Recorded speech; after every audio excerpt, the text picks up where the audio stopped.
Hello, everyone.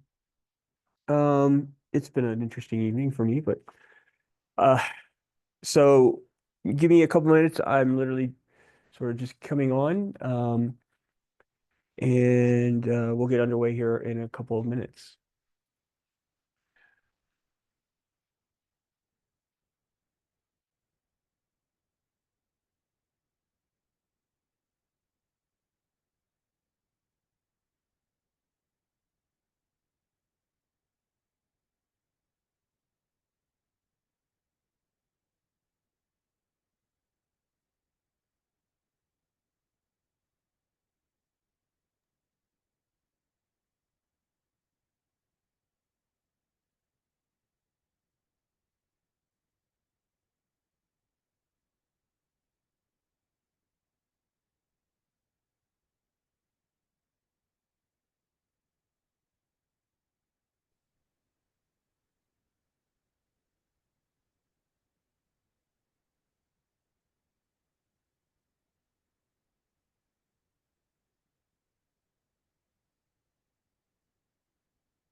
Hmm.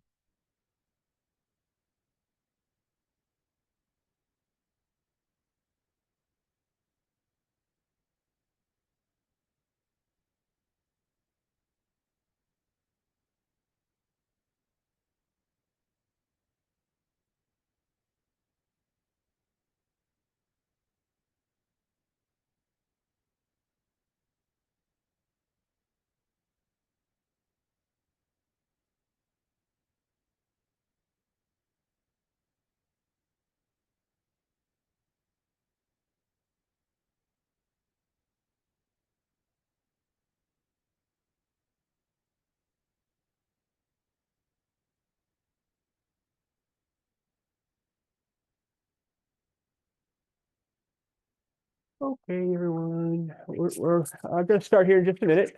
Thanks for everyone's patience as we give everyone a couple more minutes to log in.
Okay, so it's 7:03. We'll get started here, and we'll give folks another minute or two. And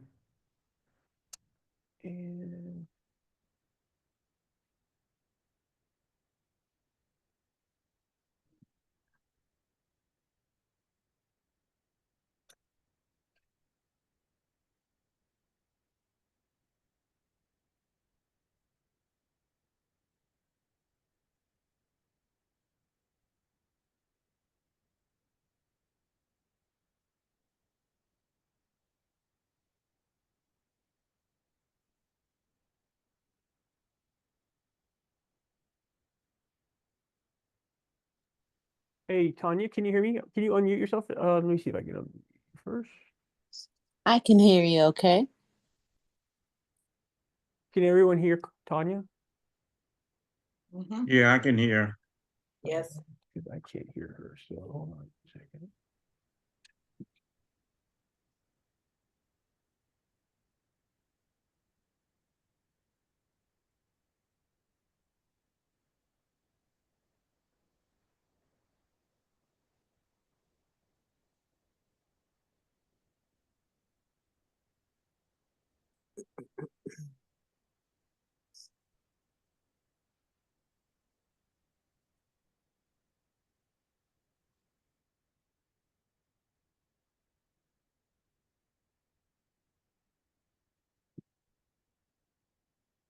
Okay, hey, Carol, can you hear me? Give me just a thumbs up. Yep. I can see I can you. hear. Okay, good. Thank you. Okay. Perfect. All right, so I am broadcasting our meeting from our ANC office, which has been a little bit of a challenge this evening, on various different levels, but we're here and we're going to move forward. I want to thank everyone for coming and for participating in our meeting tonight. We're going to start off with there is a proposal on the table for a Juneteenth block party. And our former ANC Commissioner Tonya Crawford is with us, and I'm going to bring her on, hopefully.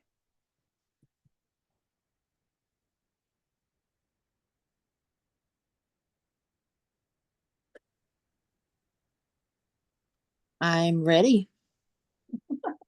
Although, oh, I do not hear her yet. I can hear her.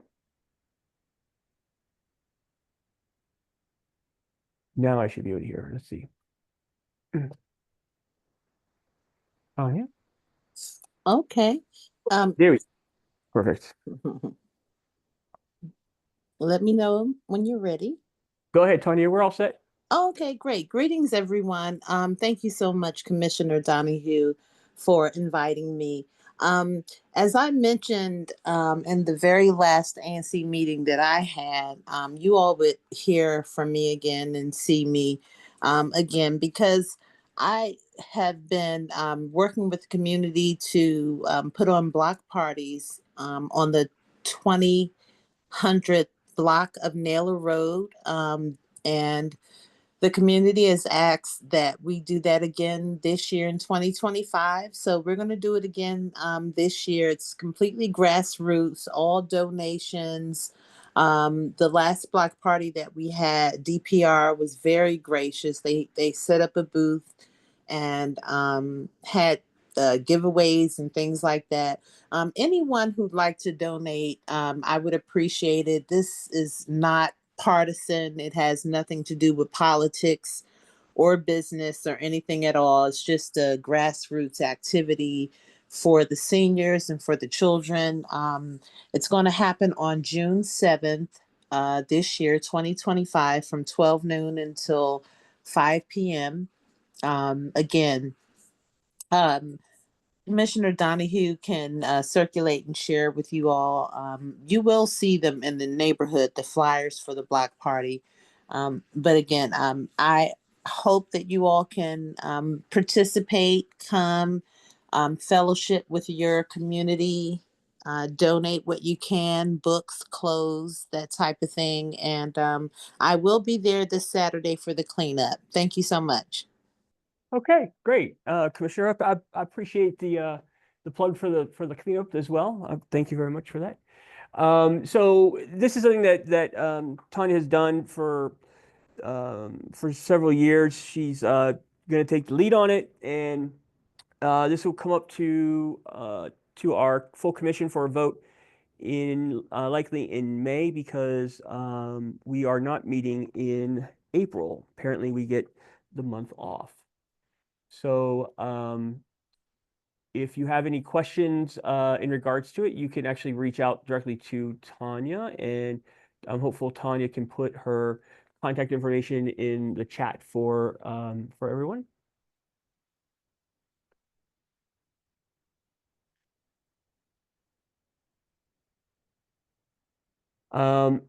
If not, I will try to put it in the middle, in between while others are speaking. So the next thing I wanted to do is so the development that has been happening in the Fairlawn area, specifically on Fairlawn and on Young Street.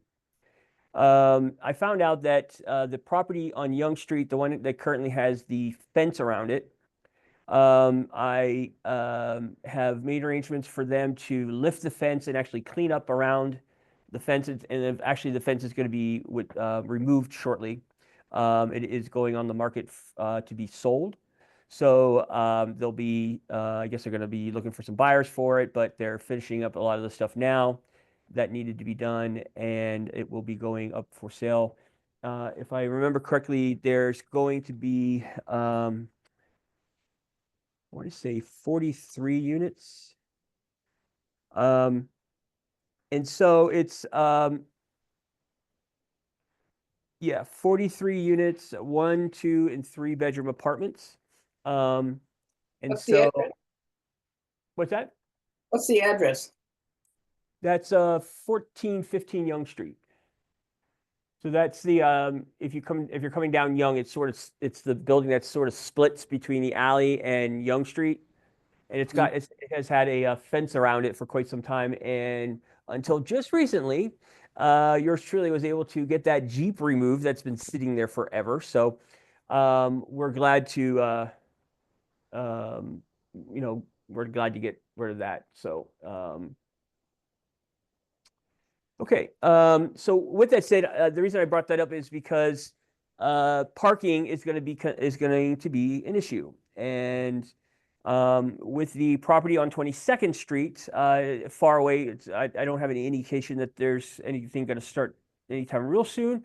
However, there is a multi. I think there's apartment building that's going in there as well. So parking is definitely going to be a thing. I was talking to some of our neighborhood associations, and it was brought up that we should probably start to possibly talk about the pros and cons of the residential parking permits. And so I have asked Adam, hold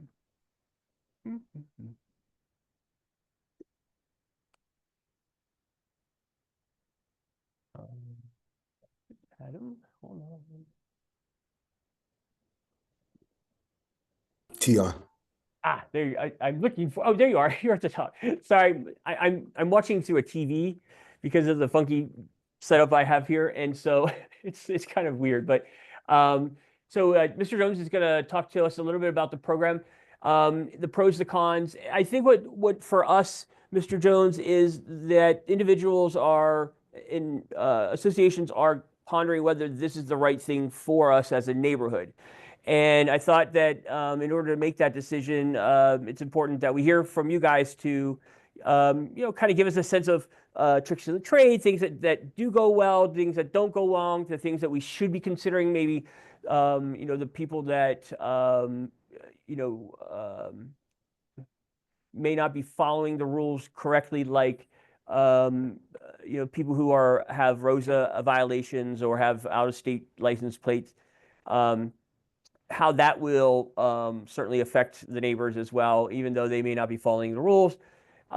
they are still a member of the community. So if you could just talk to us in general how the process works, how we go about doing it, and whatever pros and cons that you have in your presentation, I would really appreciate it.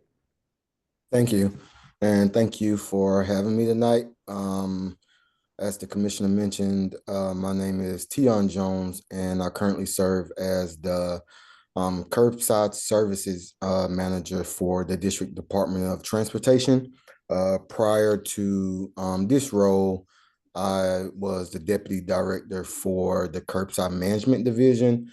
And just really briefly, the difference is my team is responsible mostly for the work orders that install any type of curbside regulations, and the curbside management team is the team that essentially establishes and really looks at the curbside regulation. So they have the RPP program, it's established, and then once those approved, and it's time to make the work orders to actually install the signs.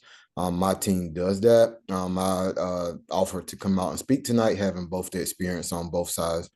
But essentially, yeah, as the commissioner mentioned, we know that our communities here in the district are growing every day. And one of the things that neighbors and communities see immediately is parking being taken up by new residents, or people coming into the neighborhood parking. And so the residential permit parking program is a program that was established a long time ago, written into legislation that allowed for residents of a block to petition the Department of Transportation to establish block only parking. I say block only, but because it will be zone 8, anybody in the zone can park on that street. Essentially, one of the things about the residential parking program is that it's actually maintained by 3 different agencies. So the Department of Motor Vehicles is actually the agency who gives you your registration that says zone 8. So once we approve it, it goes over to the Department of Motor Vehicles for them to actually give you your sticker. You also will pay an additional fee for your block being in the program. I think right now the first vehicle is $35. It may be $50. I can confirm that before we get off. And then as other vehicles register for that using your address, the cost increases. That is paid as you pay your registration every year. You will get a zone 8. It will say zone 8 on your registration. And then from that, you are allowed to park on that block or in zone 8 as long as you want to. And then those who are not zone 8 residents or who have not paid for the RPP permit can only park on the block for up to 2 hours before they can receive a citation. That is where the Department of DPW, Department of Public Works, come in, because they do the enforcement on it. DDOT is the agency that basically goes out, look at your street, determines whether or not you meet the criteria for the program. We approve you to have the block to have it, and then we send that information over to DMV and DPW for them to issue you permits and then to do enforcement for those who are violating the program on your block. We then is the agency, as I mentioned, my team would go out, draw up the work orders to have the signs installed. And shortly after, you will see signs on the block. Some of the things that folks should know is that it is a petition process because there is a fee to it. And as you all know, the government can impose a fee on residents. So we have to have some block resident to take ownership of it. They will go to their residents on the block. They will need to obtain 51% of the residents on that block we work with another district agency who tells us how many residents, household, and number, and it's one per household. So we just know how many households are assigned to that block. And then you have to have a signature from 51% of those residents. Once you have that 51%, then one of my technicians would go out, they would look at the block, count how many out of state or out of zone vehicles are on the street. And based on that data that they bring back, then the team would essentially look at the application for approval. And if so, they will issue a notice of intent. And then the process goes, as I mentioned earlier. Some of the pros for the program is that, and I'm not exactly sure the block, but I know that blocks that what we call are unregulated, which means they have no signs on them, people park as they please, is just a part of the city and how streets are in the city. And so if you don't have regulations on your block, which is RPP signs or some type of parking, it is likely that you also don't have what we call setbacks from crosswalks, setbacks from alleys, setback from driveways. All of that is what we call, maintaining the curb, and how we go out and do an inclusive look at your block. And if we're going to install those signs for the RPP program, we also have other regulations that we also have to ensure are installed, like parking 25 feet from a crosswalk or a stop sign, or 5 feet from an alley. All of those things go into my team as they develop the shop order to install that sign. One of the things that, and I think there was a question around it, is that, I am also a 8A resident. I was commissioner for AO6, so I know how it happens and when folks see development. But the community being involved in the developments before they come is very important. If developments have parking as a part of the project, or have off-street parking, which is private parking, it may be as that development is coming into the community, that as a part of the zoning, as a part of the support for the project, that residents or the commissioner exclude that building from being able to have their residents going to apply for a permit, because as the program is written, any resident of the block, which means we look at residents, if you have license or registration for that block, you are counted for having that program throughout the city. Based on zoning, if it's, most of our communities here east of the river are more residential, there's not a lot of development, so there's not a lot of exclusion for retail and some of the things that you see downtown where folks can't get RPP, or in Navy Yard where they build massive buildings but the bottom level has retail on it. Those places usually are restricted from having RPP on their block.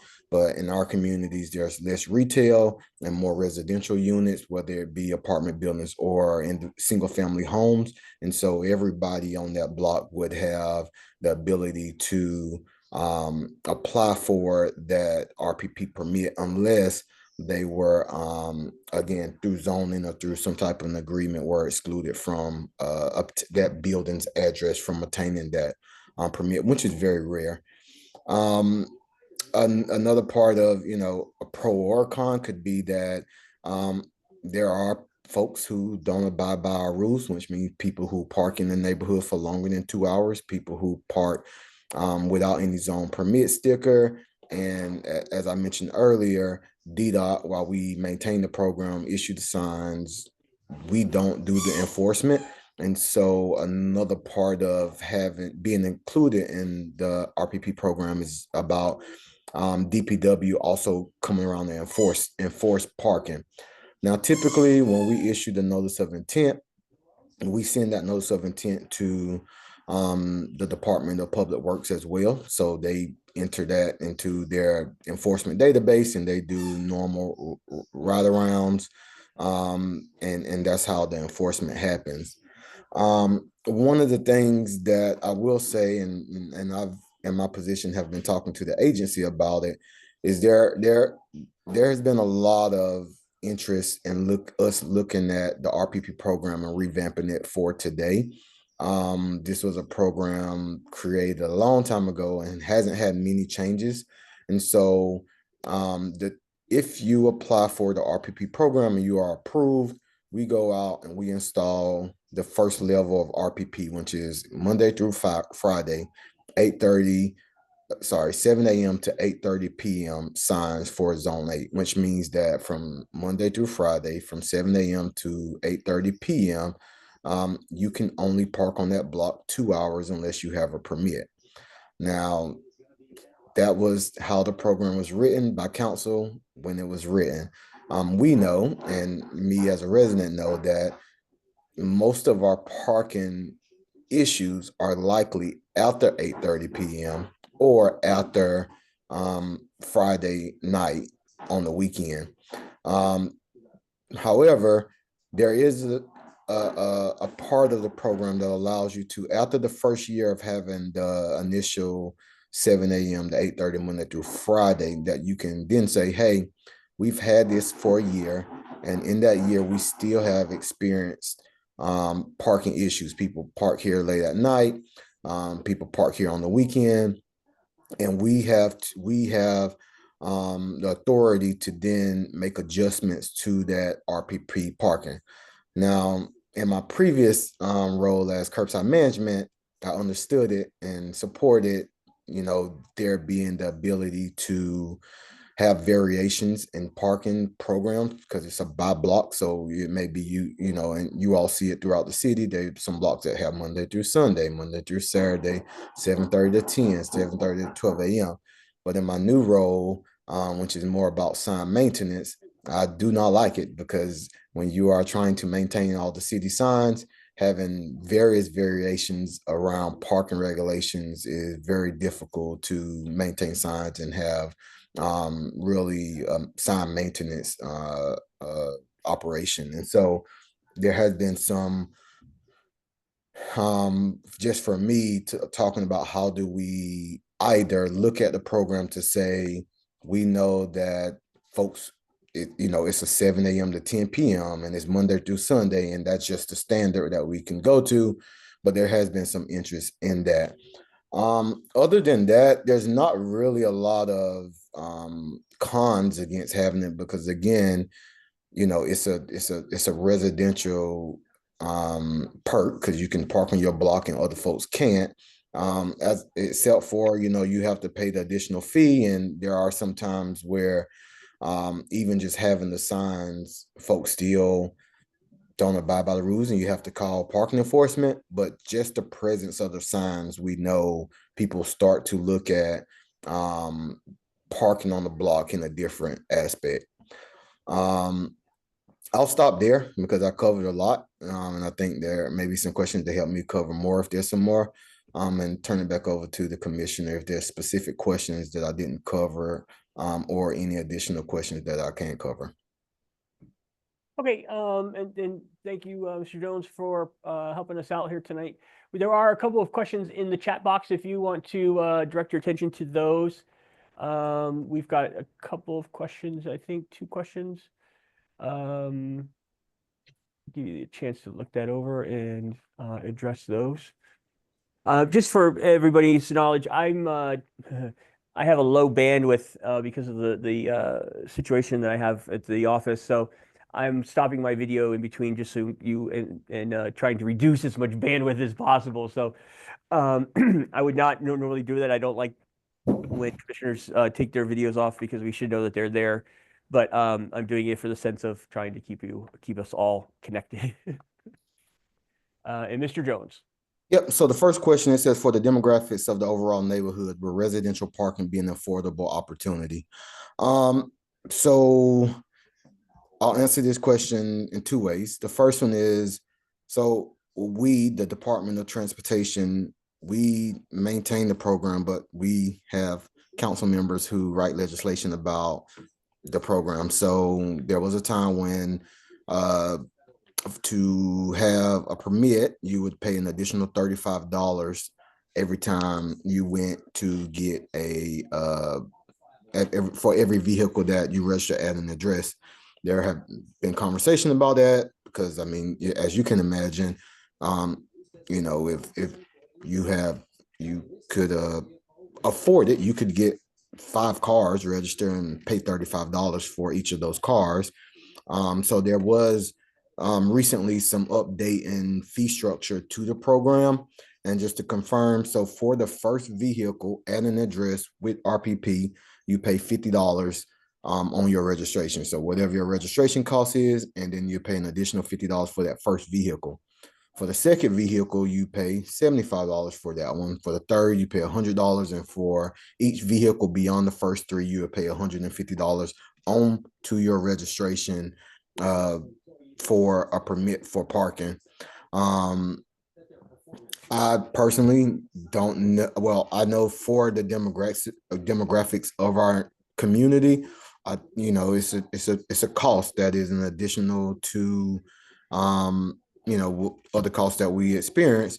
But there are benefits to it. There are safety benefits to it. There are, you have more access to your block. It's owned by the residents, and you have the ability with your neighbors to sit down and talk about whether or not you're willing to pay $50 or $75 for how many ever vehicles you have to have a more secure parking spot, and to have some setbacks, and to make sure that if folks are coming into your neighborhood that are not residents of that block are coming and turning over parking by only being allowed to stay for 2 hours. The second question, is this homeowner or just residents in the 51?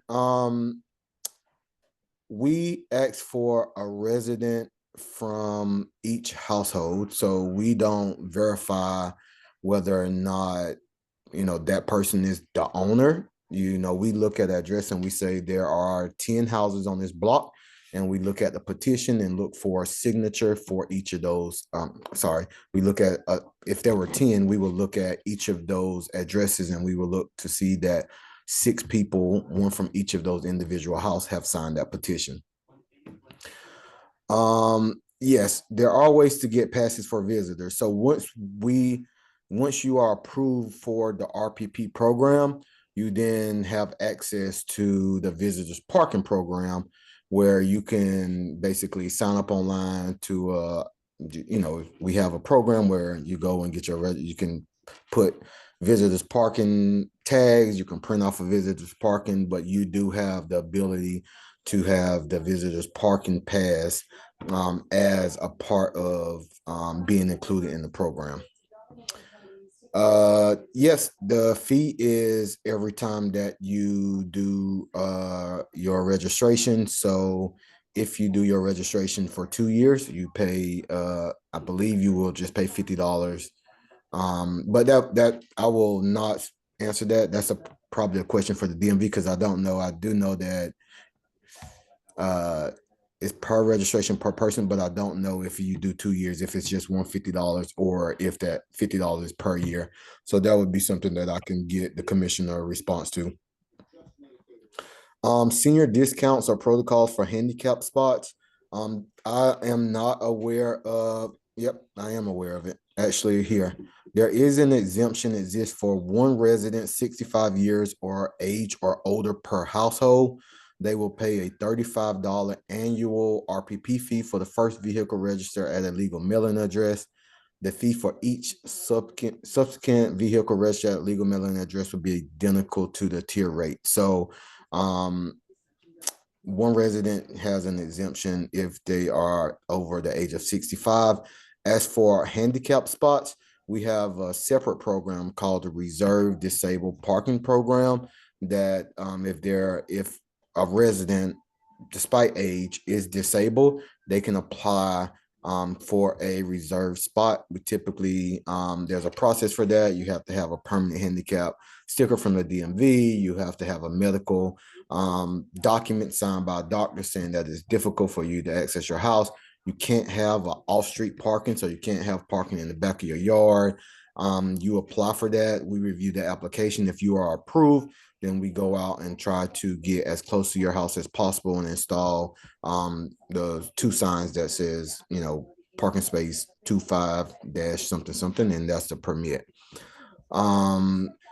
I can't speak for the average time that DPW come around and enforces. I do know that you can submit a 311 request, but as part of their RPP program enforcement, there you may see they have their routes where they are normally riding through 7 a.m. to 8:30, and they are enforcing RPP, but they are enforcing it throughout the ward. So, you know, I can't speak to what their operation is because that's another agency, but I do know that they enforce on a routine basis, and they enforce if you submit a 311 request for that. Yep, they do ticket for a non-compliant vehicle. The process for temporary parking when someone is visiting from out of town with a vehicle, like in the case of a funeral, once you are included in the program, we have a system called our visitors parking program system, where as a resident of a RPP block who has a RPP pass, you can log into a website and you are able to change out, you're able to essentially print out a parking pass, and it's just a piece of paper that you can give to someone visiting. They can put it in their dashboard while they're at your house. In the future, when the Department of Public Works uses automated enforcement, you would be able to just add that tag number to that permit and change it out as you want. Right now, it's a paper process that you can give out. If you have 3 adults living at an address and the registration is in each of their names, are they responsible for their car, or the owner is responsible due to the address? They are responsible if the car it is registration. So 3 individual people can live in a house, and each one of those can be registered to that house. What is important is the first person who go and register and get the RPP permit will pay the initial $50.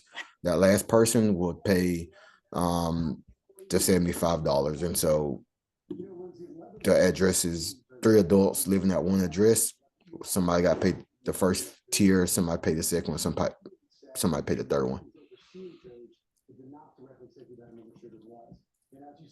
How about a condo building with 9 condos in each building?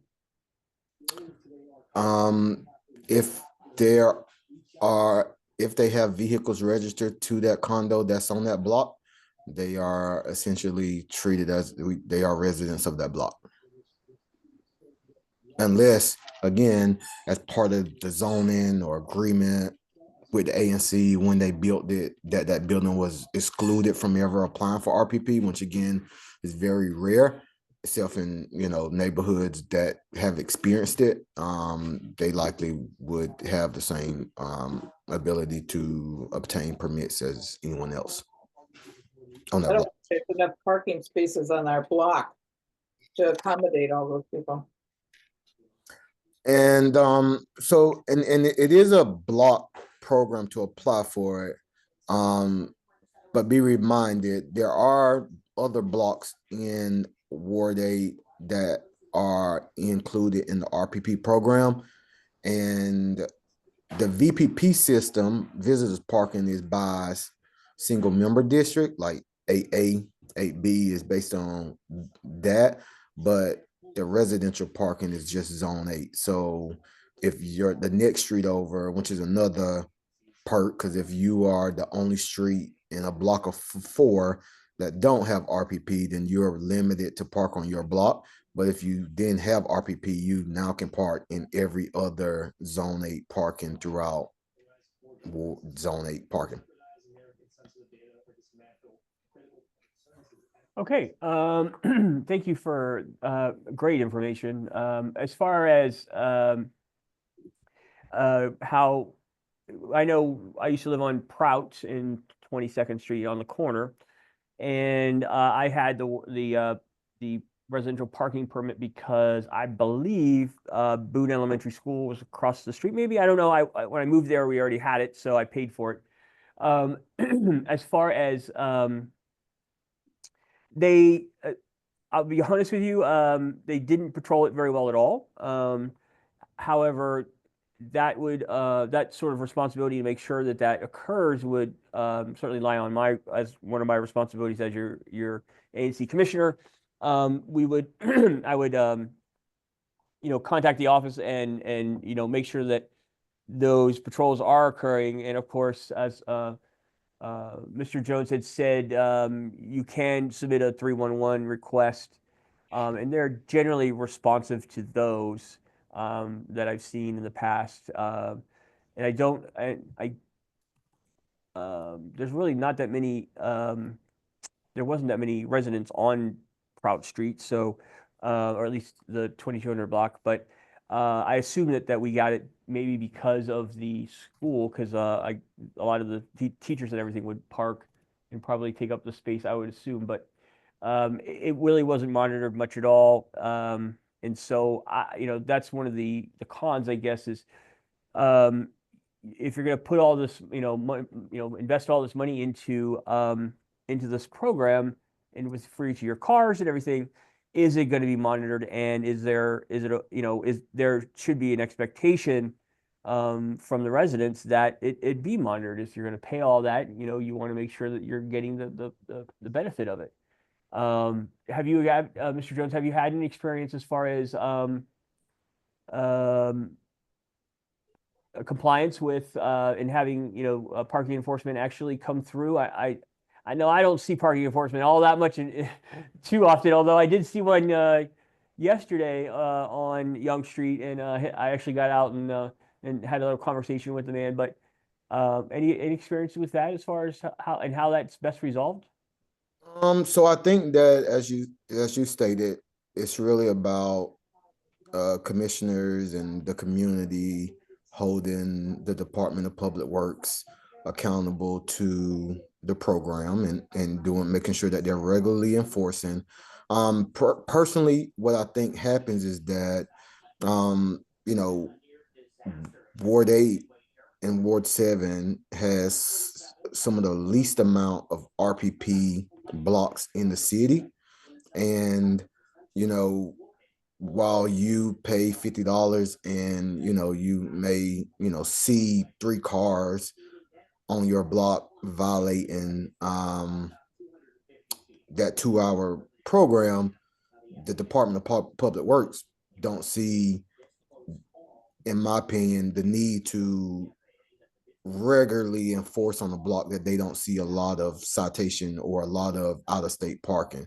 And so it's again, it's like, I recognize that we don't have millions of people parking on our block that are violating this program, but we pay for the program, and as a part of your RPP paying for and enforcement, there should be regularly enforcement occurring on the block. And I think that is a community commissioner, action to make sure that that is happening. But yes, I mean, we know the city, and we know that they will at the least time come around and enforce. And so one of the things I forgot to mention is, as a part of having now your block regulated with RPP, they now, so from 7 a.m. to 8:30 p.m., they are doing RPP enforcement. But as a part of being in the RPP and having your block regulated, after 8:30, they are then coming around to do the ROSA enforcement. And because without RPP, there you don't have any regulation. Somebody can park on your block, even if they have Maryland tags, and they can park there as long as they want, because there's no regulation. So one of the pros of it is that you now have, when it happens, enforcement for 7 a.m. to 8:30, and then enforcement from 8:30 until 7 a.m. And it is RPP during the morning until 8:30, and then ROSA violations until the next morning. And I'm just looking over some of the additional comments. Go ahead. Yeah, I was gonna say, so how it works with the visitors pass is that, say if you are an owner and you stay in the house and you go and you pay $35, I'm sorry, you pay the $50 and you're in the RPP, you now have access to one visitor's parking pass that you can print off, and you can give it to the second person, and that's just how the program works, and they can use it as much as possible. Now, the visitor's parking pass, they can't be duplicated. Enforcement knows if someone has duplicated it and it has a seal on it and all of that stuff. So, and you have to have the tag on it. So if that second person living in your house, if you want to put their tag on it and give them that visitor's parking pass, that's just how the program works. So I think that they can use it because the visitors parking pass is every year. So it says that visitors parking pass, when the RPP, the visitors parking pass matches with the RPP. So it's almost like you get the RPP sticker for a year and you get that visitors parking pass for a year. The next year you have to get a new RPP and you have to get a new visitors parking pass. So essentially for $50 you get 2 cars that can park. We have a school parking program that if a school applies for it and is approved for it, they can have a certain amount of parking passes to park in the RPP zone. If they don't have that, if they're not included in that program and have the ability to park, then they are teachers and staff can be, they can have enforcement happen if they're parking on a block that's RPP. Usually if there's no RPP on the block, then schools don't have to apply for the program because they can just come and park on the block without having enforcement. So that's another perk. So again, a perk of having RPP is that you begin to either have people comply with parts of the program by, applying for teacher parking or getting those tags registered. All of that is now something that enforcement looks at because you are in the system that they now know they have to enforce. The parking enforcement only comes around when you place a 3-on-1. Well, I mean, you have to have some type of regulation on your block for them to come to it. So if there's no RPP on your block, that's a non-regulated block, which means unless someone is parking 25 feet from a stop sign or 5 feet in the alley or blocking the address, they don't come and enforce because there's nothing to enforce because there's no regulation. But it's illegal to park in the alley, right? Yeah, it's illegal to park in the alley. So I will say to that question that's asked about when we come out, I have instructed my staff to ensure that they are looking at the block to see that there's a need, but to also recognize that if folks are petitioning us and want it for their blocks, in my opinion, looking at equity throughout the city, if Ward 8 residents are petitioning my team and the agency that they want RPP, then, we will make sure that we take that into account. And, I tell my staff, we have to be realistic about this program. If you are going out to a block and 51% of residents are requesting RPP on the block and they meet all the criteria, and you're saying that, oh, I didn't see out-of-state tags on their block and you're denying them, then it is likely that they are probably seeing those out-of-state tags after 8:00 p.m. or on the weekend. And we should take that into account. And so if you need to go out there after 8:00 or over the weekend, that's part of us making sure that we are being responsive to the residents' concern. And we take that into account because it's also have to have the commissioner's signature and 51% of residents. So we don't see a lot of denials because we know that folks don't really come to us looking for this program, paying this money if they don't have a need for it.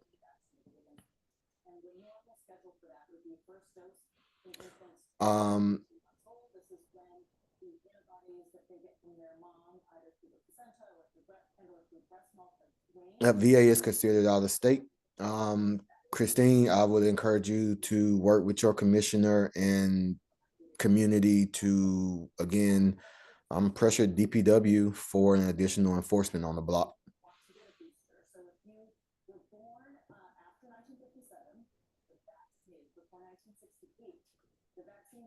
Mr. Jones, again, thank you. And Christine,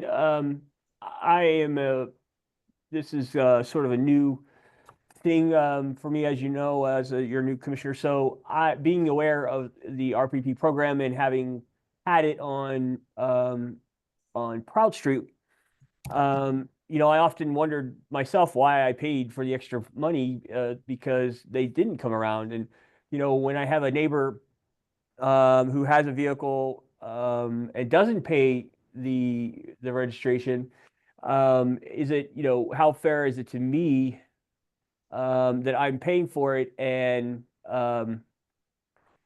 they're not? So you know, it's kind of like, you know, that's when you know, that's going to be part of my role is your commissioner to, you know, reach out and assure and talk with the teams to make sure that that enforcement is occurring. So I would first recommend you, you know, doing the 311 first.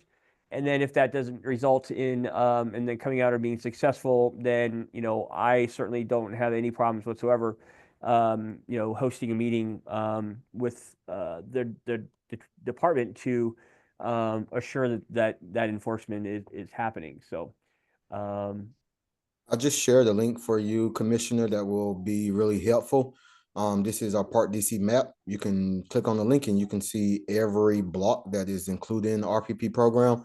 So it may be helpful, I mean, as you are strategizing, to be, you know, because DPW would likely tell you like, oh, we come around here this hours, this time of the day, and you can really know exactly what blocks are already included in the program. And then again, like this block off of Q Street, what is it? It looked like 18th and Q. It's like, you know, 3 blocks around it are RPP, and that one block isn't RPP. So if those residents were included in the program, they now have access to, you know, 3 other, you know, blocks to park on.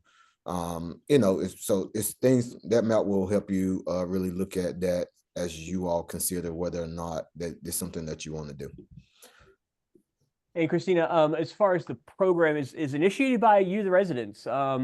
This isn't something that I would play a role in. The residents themselves would go and obtain the I guess the petition or the signatures that they need. And then I would get notification, a notice of notification that this has been applied for. And of course, it would be something that I would bring to our commission meeting to, you know, certainly make our community and our neighborhood aware that this is happening. But I don't have any say, unless I'm wrong, Mr. Jones, but I don't have any influence in whether a neighborhood does it or doesn't. What I wanted to do is make sure I brought the information to all of you so that you were aware of the pros and the cons of each of having it, and should your you know, neighborhood or your street or your association choose to try to move forward with it, then that would certainly be completely up to you and driven by those efforts. So And then Mhm. I was gonna say the last thing I will say is, so I talked about like after a year of having it, you can come back to us and say this is not working. We need more parking. We can change the times on the green signs, but there is a resident only parking, which is the third part of it, where it's like this isn't working. People are continuing to park. Is you know, we probably don't see it over here as much, but U Street and some of the areas where people go to you know, frequent restaurants and the like, those residents have the ability to, and you will as well on your block can go to what we call resident only parking. And essentially that is the third level where we come out and essentially we will change one side of the block from the green signs to resident only parking. That means that only residents can park there all the time. There's no 2-hour grace period or any of that. You just only residents of that block or zone 8 permitted residents can park. That is the third phase. But again, all of that has to be petitioned. Well, it has to be signed off by the community and the commissioner for that, because we usually look at that resident only for multiple blocks as opposed to just one block having. We would look at 3 or 4 blocks around to put that entire, because it's beneficial for the residents because they're not losing anything. They already pay for it, but it gives them dedicated parking. So we look at it as like a few blocks instead of one. And that's all I have. But I also share my email if anybody has any other questions and want to talk more about any of our other programs. Feel free to reach out to me, and I'm happy to do that. Mr. Jones, thank you very much for the information, because you've provided us a lot of information, and I think it's something that the neighbors will take into consideration. If any association or neighbors in general want assistance with doing that, please don't hesitate to let me know. You know, one of the things that I'm trying to do as much as possible is to obtain everyone's contact information, where you're living. And so when you sign up for our meetings and things like that, I'm capturing that information. So, you know, not only for if there's an emergency on a street, I can, you know, particularly, you know, look up, you know, who's on that street and help bring their attention to something. But if there's underway, you know, we could do sort of more targeting email, you know, with those particular people on that street. So, I'm happy with the way that our mailing list is growing.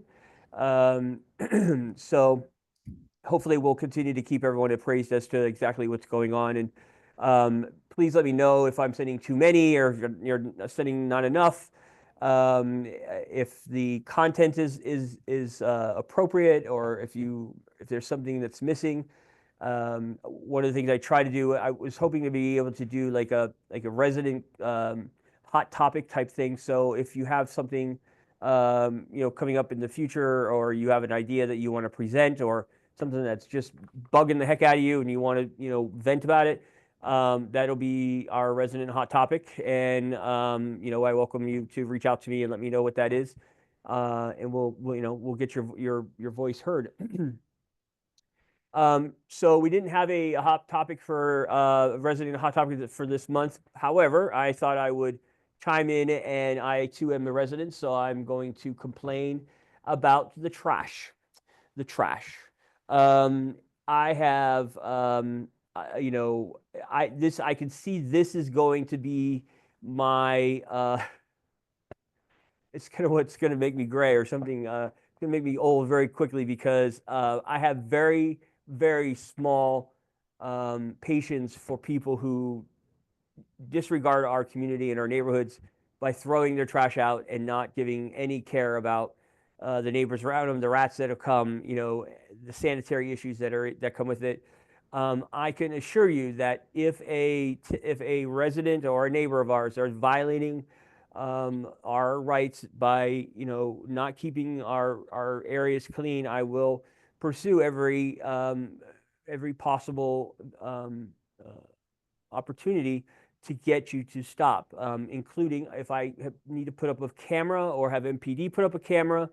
You know, right now I'm fighting with Q Street, right by Kramer. If you've noticed, that street in the alley back there, there's not enough receptacles, trash receptacles, and the owner is not really doing much about it at all. I just had the inspector out there last week and had all the trash removed, and then of course the next day or the day after, I was going through and there's trash there once again.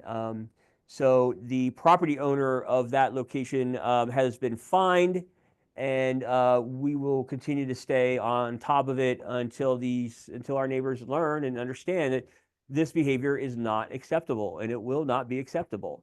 If we need to get you more trash receptacles, then that's what we do.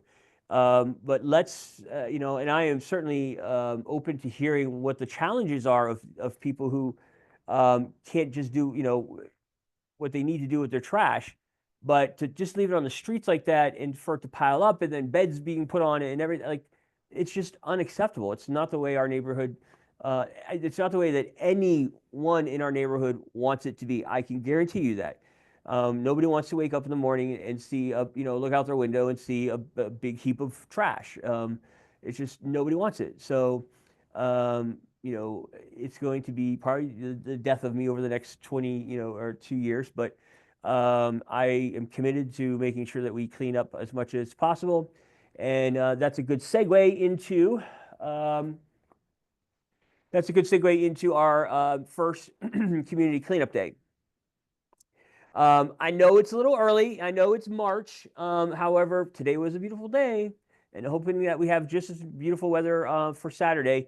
But I really need our neighbors to come through.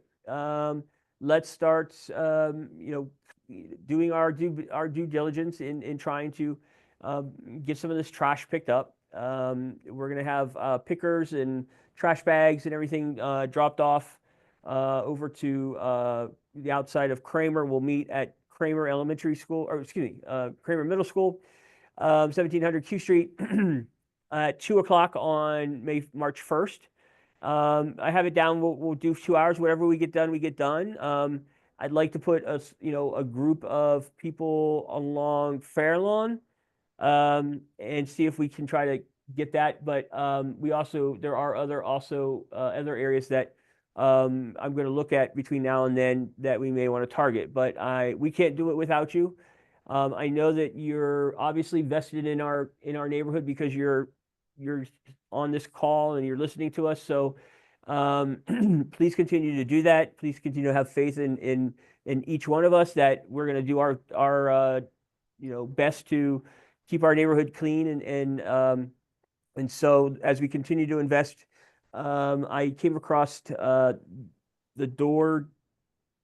DC Door organization this past week. I am overly impressed with its leadership, and I think I had mentioned it in the newsletter.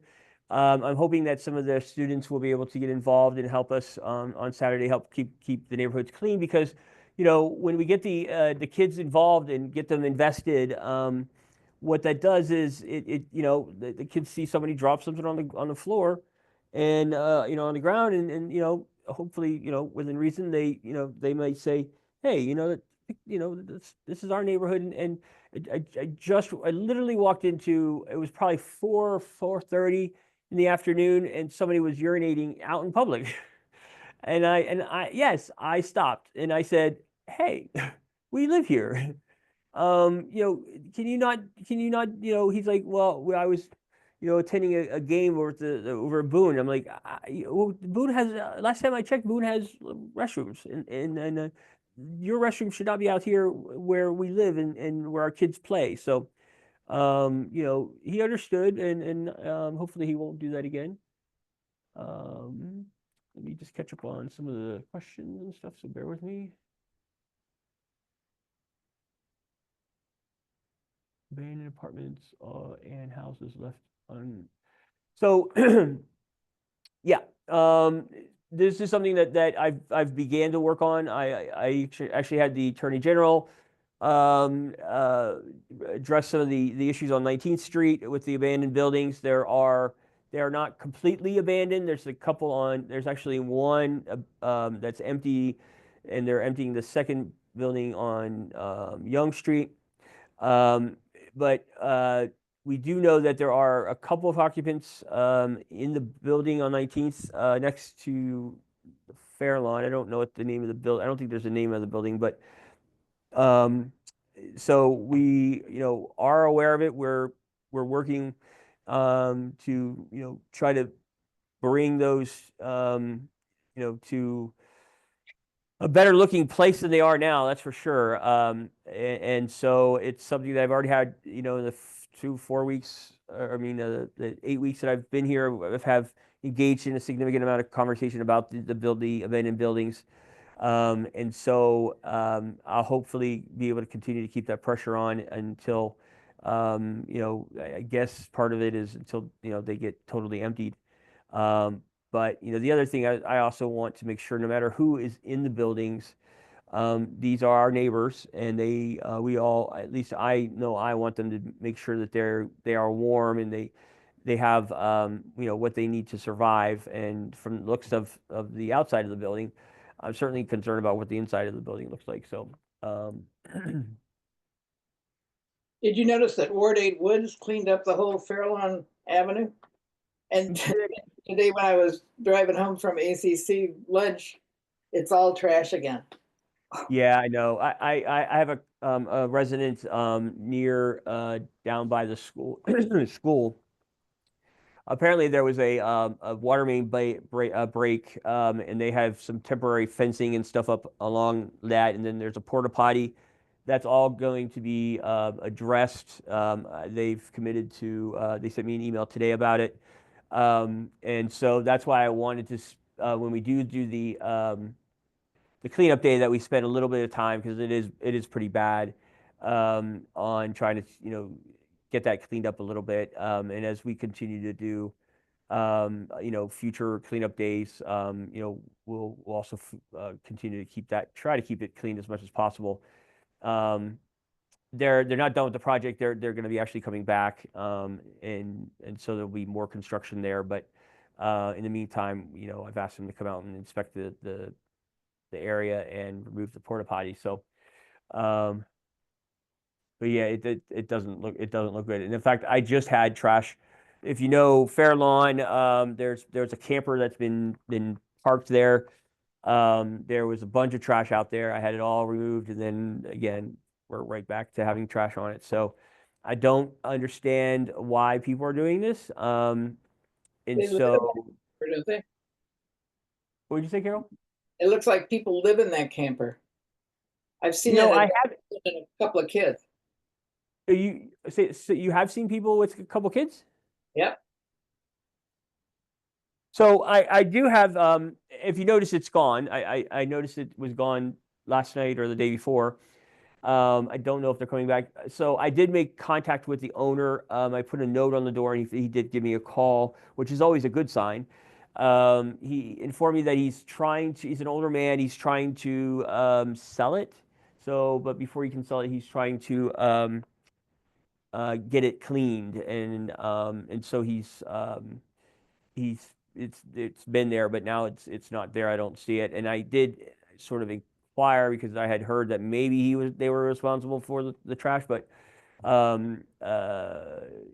so I did have a conversation with him about the trash and sort of asked him if he had seen anything or and that I was going to be remaining on top of it. The other thing that I want to acknowledge is the CubeSmart storage location is no longer CubeSmart.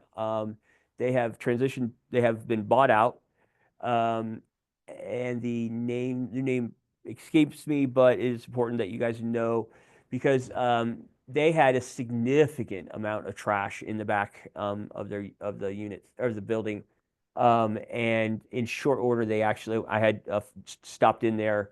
And they actually attended to it, and all the trash has been removed. And I'd also noticed that yesterday and today, they've been addressing the weeds and everything in the I'll call flower boxes or whatever. So I'm hoping that they'll continue to keep up on that, and hopefully we'll see what their intentions are doing. Let's see if I can catch up here. Sorry, guys.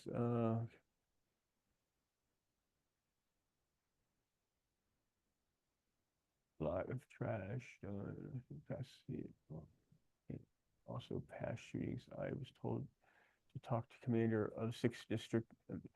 Yeah. So just so you know, I actually have regular meetings with the commanders over at 6D. I kind of feel like because we got that row of right on Young Street that kind of blocks us off from the rest of the single member district. So, I do make at least one trip through the neighborhood a week. Typically on the weekend, I'll come through, and if it's a 311 request, folks, 311 really does work. So if you see trash, if you see something that can be reported, just take it. It only takes like 2 minutes to take a couple pictures and upload it to the app. That way you do get confirmation that it's been submitted, and if they don't do what they need to be doing within the specified period of time, that's please let me know, and that can be addressed. But if you have specific areas of concern as far as needing with MPD, please let me know the specifics, and having these regular conversations with Commander Hickman over at 6D on a regular basis, and attending different meetings with them, I can relay these concerns. I know that the community is very concerned about the area right in front of Boone along Minnesota Avenue. It's an ongoing dialogue. We're all aware of it. It's not as bad now because it's colder, but as soon as we start getting warmth, you might see me over there because one of the things that is a very unique spot for me is trying to earn my neighbors' trust, and I'd like to try to at least come to some sort of understanding, and we are working with MPD very closely. We did have camera out there for a short period of time, but then they removed it to my disappointment. But as the warmer months come forward, we're going to continue to have that be an issue, and I'll be working with closely with MPD on what we don't have any laws on the book for loitering and stuff like that, so it does make it a little bit more difficult. But it is something the commission is aware of, all 7 commissioners. I'm working, and we're going to address it. These things unfortunately take time, and I'm working with my colleague on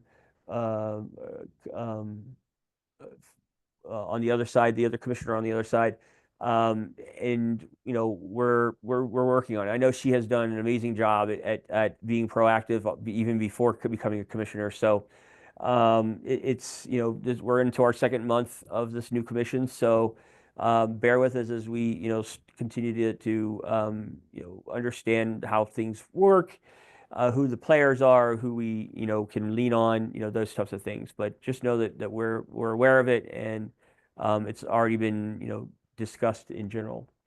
Are you talking about the card table and chairs that appear on the school property next to the sidewalk? Is that on Minnesota or 22nd? Minnesota.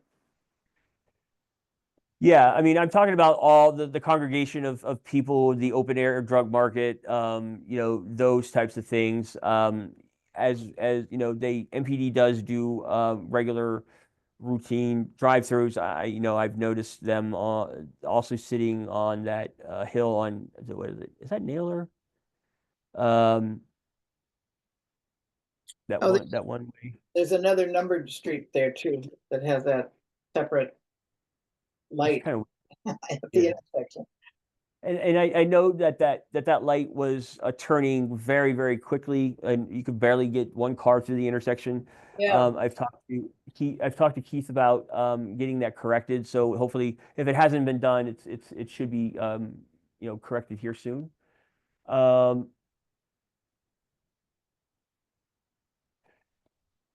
Christina, so this also brings me to your the questions that were submitted.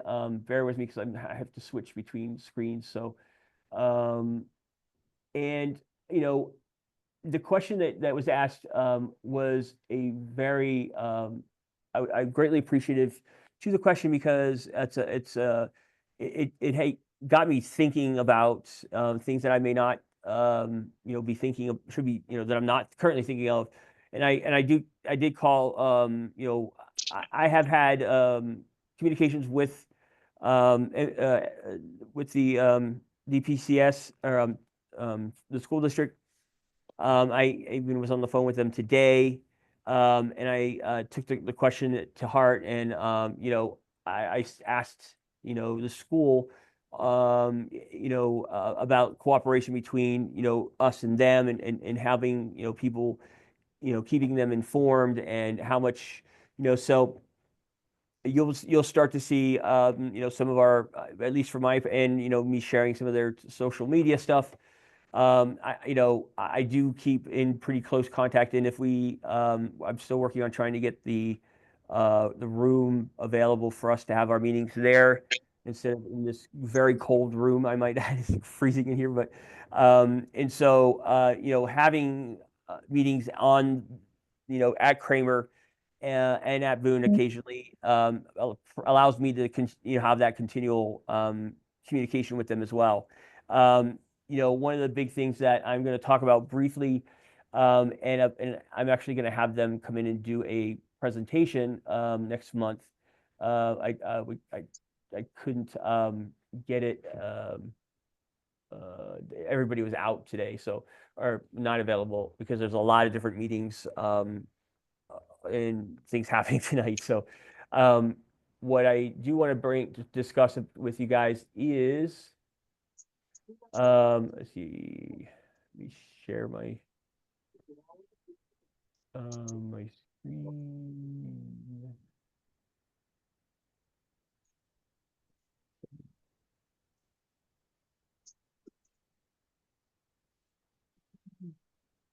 Yeah.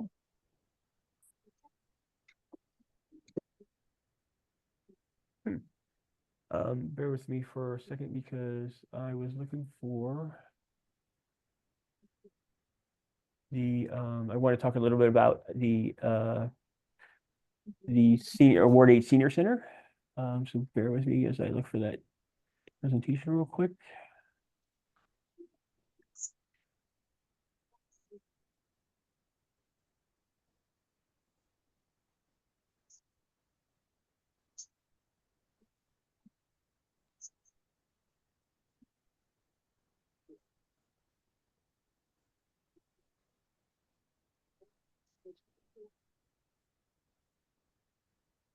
Sorry, I thought I had it open. I think I closed it by accident. Because of the bandwidth, I'm trying to keep everything that's as little as possible. So open it on my computer, on this computer at the moment. So let me just grab this real quick, and we'll show you a little bit about what we've got going on with. I know there's a good amount of people that that's not even aware of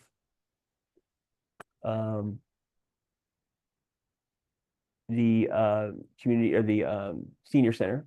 So I'm just, my computer's, bear with me one second. Sorry, I thought I had this open.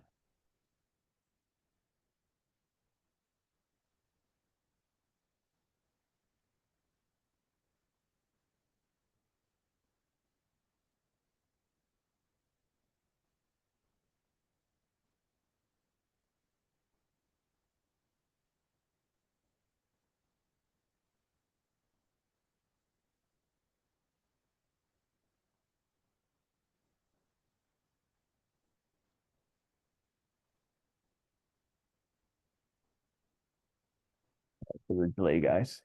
I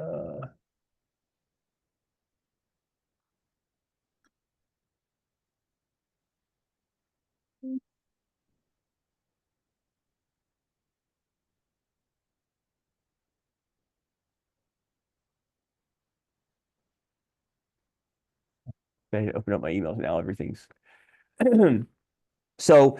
While I'm waiting for this to come up, and I know Carol and any of the other sort of team members that have been active with the community center, feel free to chime in.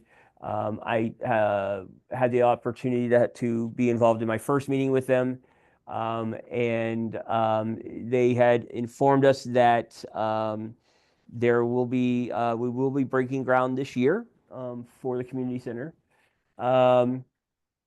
They are currently going through sort of getting ideas about like the furniture, and I'm going to show you some quick renderings as soon as my computer allows me to complete this search. So apologize, it's taking so long.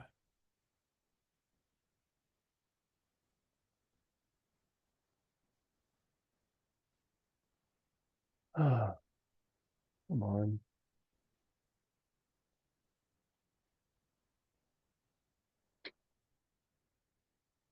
Sorry about this, guys. I did have it. Let me just try to. Okay, so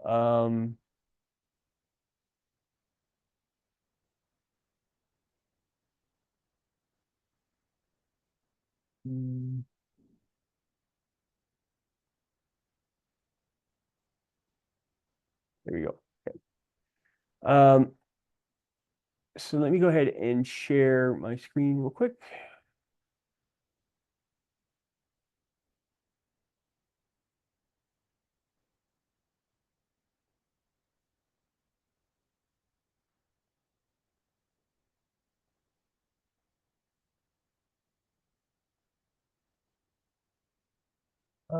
Okay. Do you guys see the slides presentation just to make sure that you guys are seeing it? Oh, no, yeah, not yet. Now you are. Okay. Should. There we go. Okay, so the folks from this organ, uh, they're actually gonna come next month at our next month's meeting.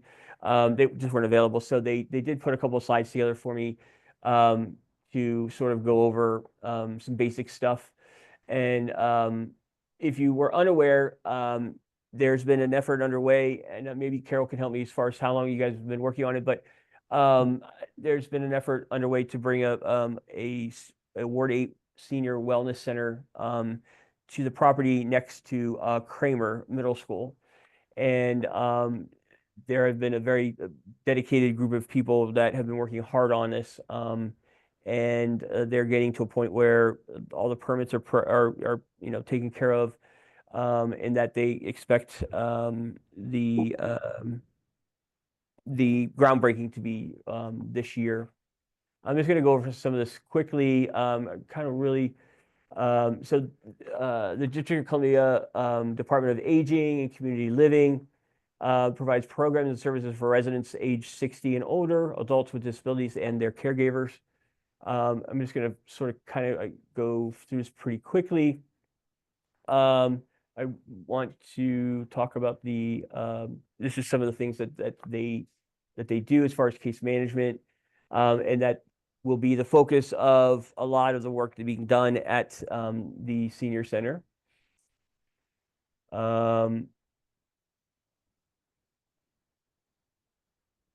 And I can make these slides available, but they are going to go over it more in depth next month. And what I was looking for is more of I want to talk a little bit more about I think this is not what I wanted.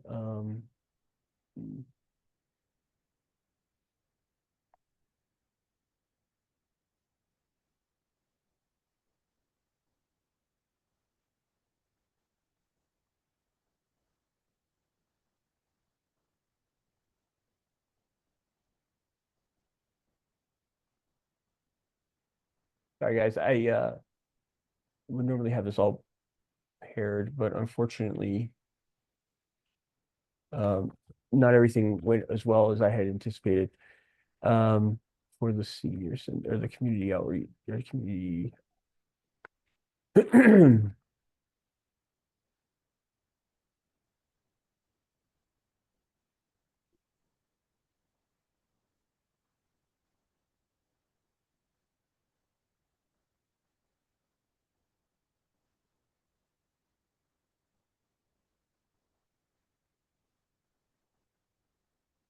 Unfortunately, it's very slow in bringing what I wanted to do is show you some rendering of what it's going to look like.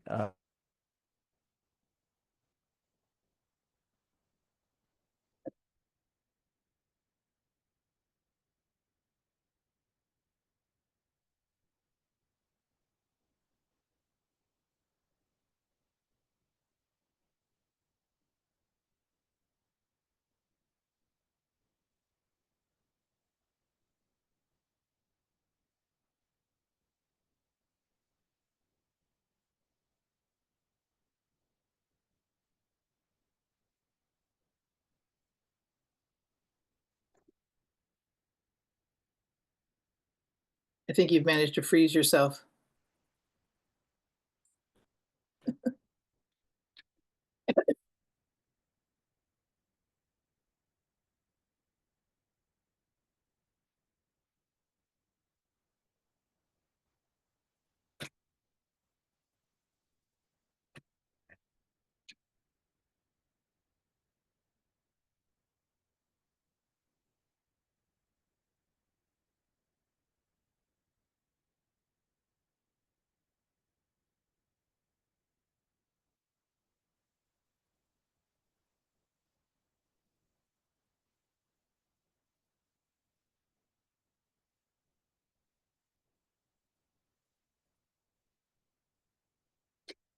We lost him, right?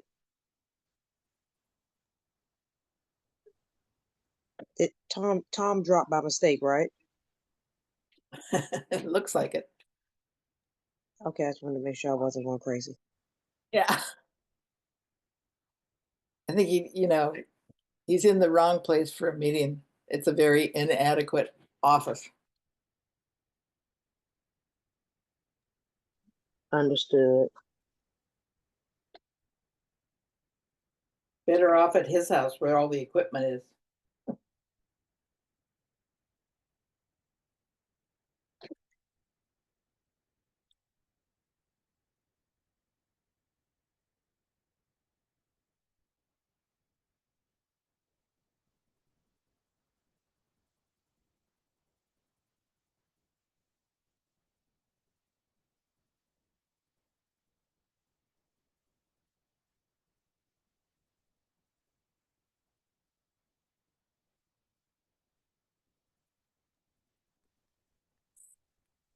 Is everything still frozen? I think so. Oh, somebody's showing up here on the picture. Well, I just took myself off of, I just put my camera on. Oh, there you go. There's Tom. Tom, you're muted.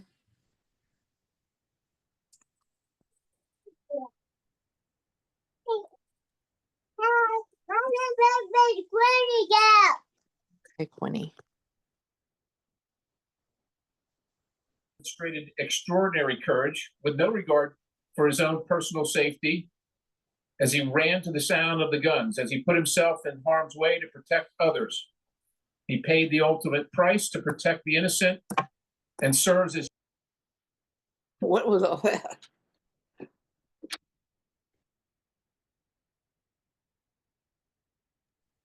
What was that? I don't know.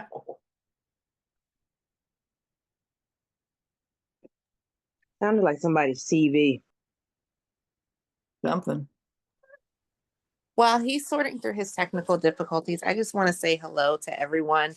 I know I've been a chatterbox in the chat and will probably continue to be because my work, I'm Christina and I have a nonprofit, Care Anacostia. And so part of my work is supporting Boone and Kramer intentionally and helping to rally community support for these community schools. And so part of my work is making sure that I'm in these spaces consistently on behalf of the school community to ensure that their voices are heard, that working to build up to more families from those school communities engaging in these spaces so that it is a collective effort, engagement from residents and the school community. Part of my our organization, Care Anacostia, we do believe that our schools are the heart and soul of our communities. And whether you have children there or not, our youth are the future. And so planting seeds for them to thrive and flourish is really important. So I look forward to engaging with you all and working up to sharing more about the great things that are happening in our schools, despite what some narratives may say. Principal Douglas and Principal Shelby are doing what they can with what they've got day in and day out. And so making sure that we lean in as community to continue to support and elevate our schools as much as possible.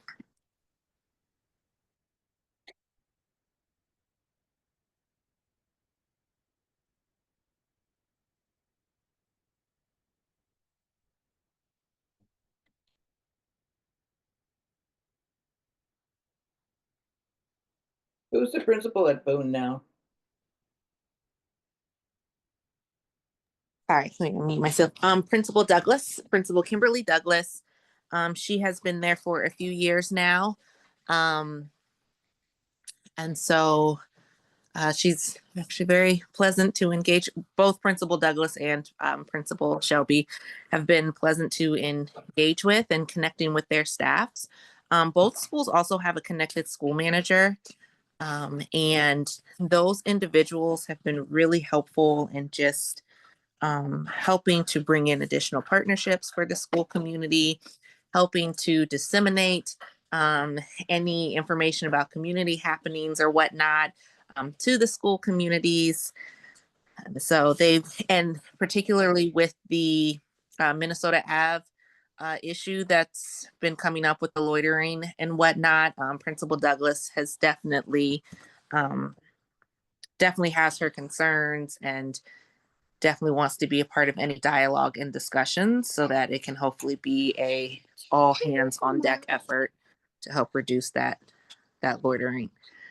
I know an organization, Harriet's Wildest Dreams, is aware of the issue as well, and I think they are trying to lean in and support to help reduce the issues happening in that corridor and to reduce the loitering that is happening directly on Boone's campus. I would call that trespassing. Yeah, definitely trying to learn and sort through those nuances a little bit more to understand. On the Boone side, Yeah, between the sidewalk and their fence. Yeah, so apparently it is not trespassing, but that is a great I insight. brought it up with the what is she, the head of the police department and her lieutenant when they were at the ACC meeting, and he said, "We have bigger fish to fry." I said, "Well, this $50 million campus is not in your neighborhood, evidently. It's a half a block from my house. And I don't think that this is an activity that should be going on a public school ground.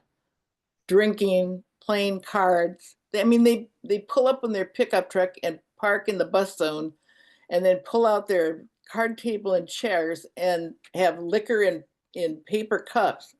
The end, And they literally have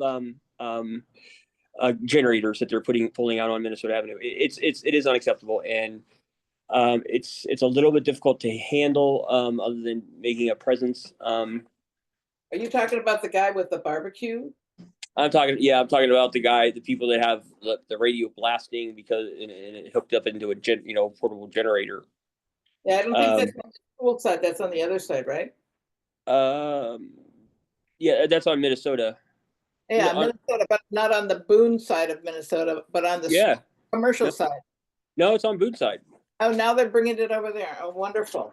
Yeah, and so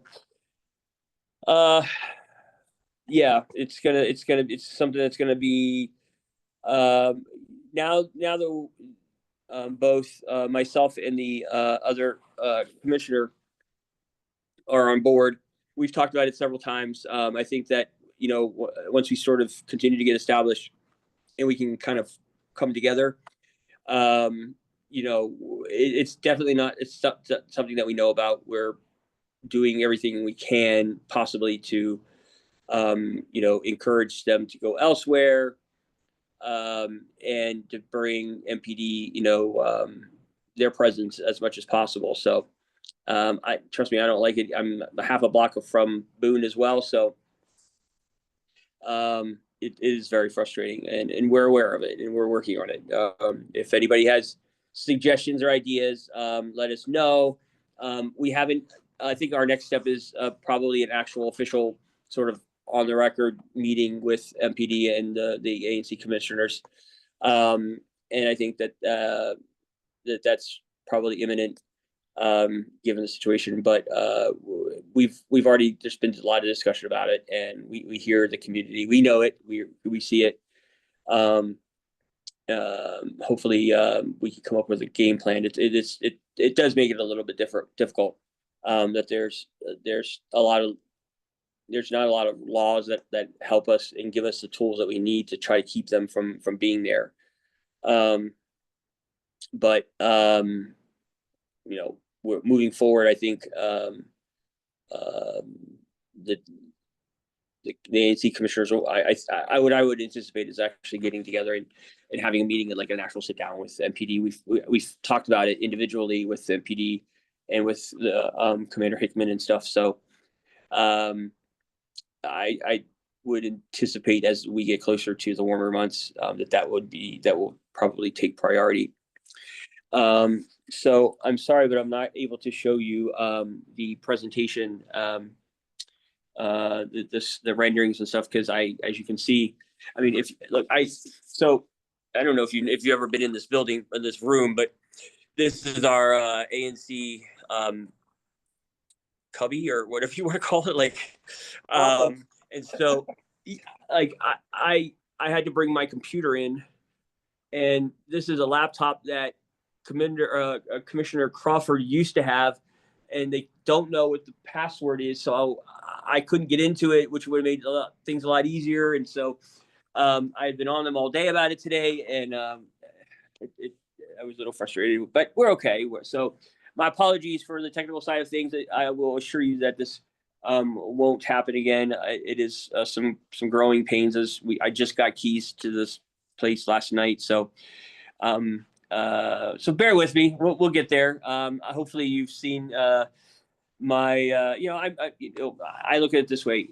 We all live in the neighborhood. We all know what's going on, and we I want the same things as you guys do.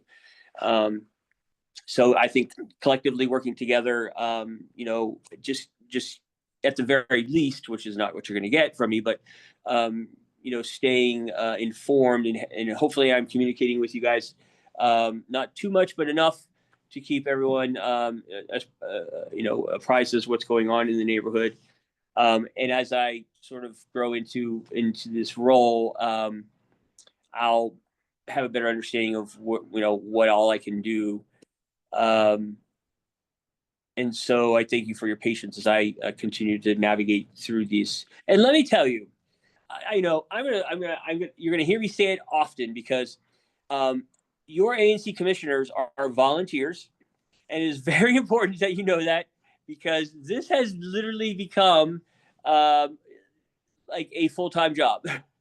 More than so, I love our neighborhood, and I'm all for it.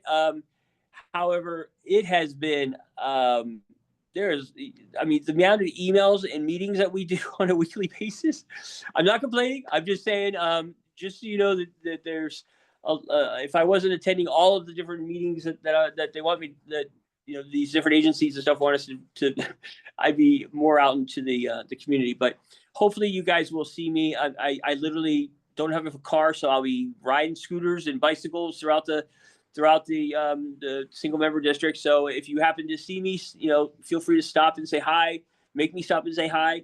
Sometimes I get very forward thinking and focused on what I'm needing to do. But I'm always open to stopping and saying hello.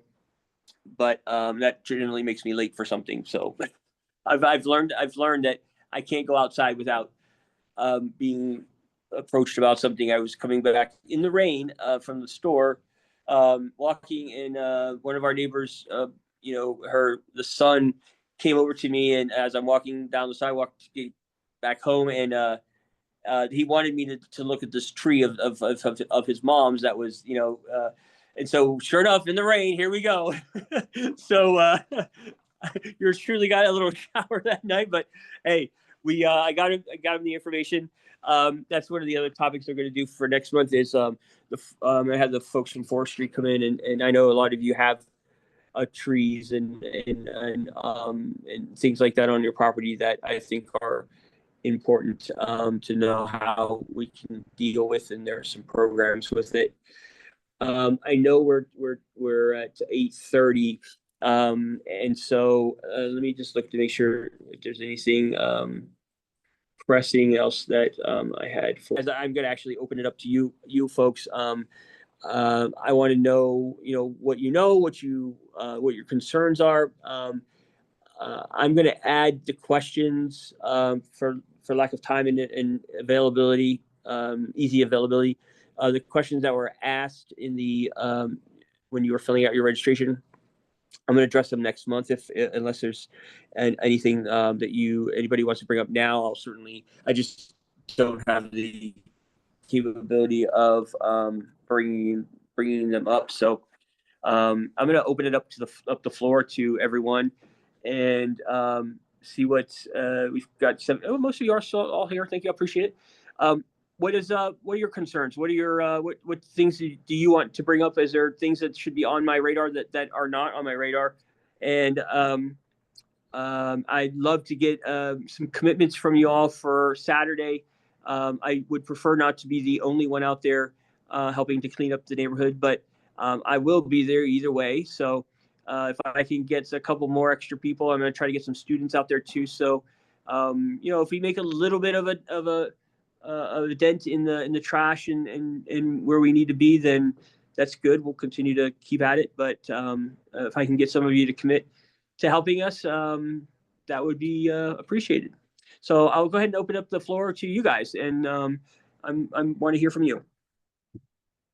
I think we have a couple of lawyers in the neighborhood on Prout Street in that gray building that they kind of renovated next to the alley and put a new fence around, we're talking in the last 5 years or so. He's the one that helped us with CubeSmart. And then the other person is Laura Richards, who is a zoning expert. And she lives nearby. Her Okay. mother, Rita Murray, used to be the head of the garden club.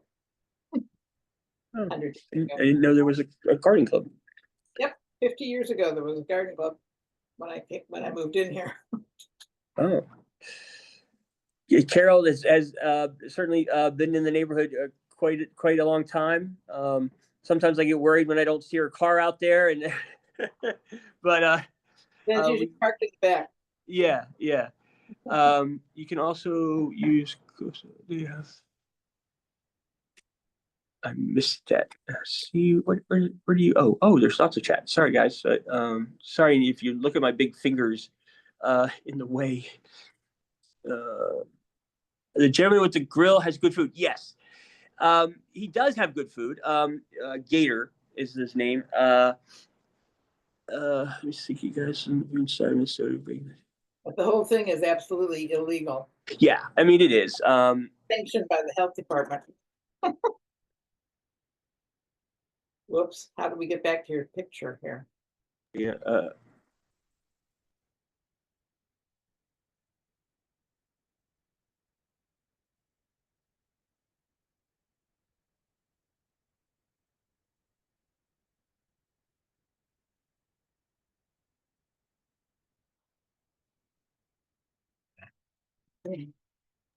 Somehow I got into safe mode, so bear with me, people. I don't know the how do I get out of this?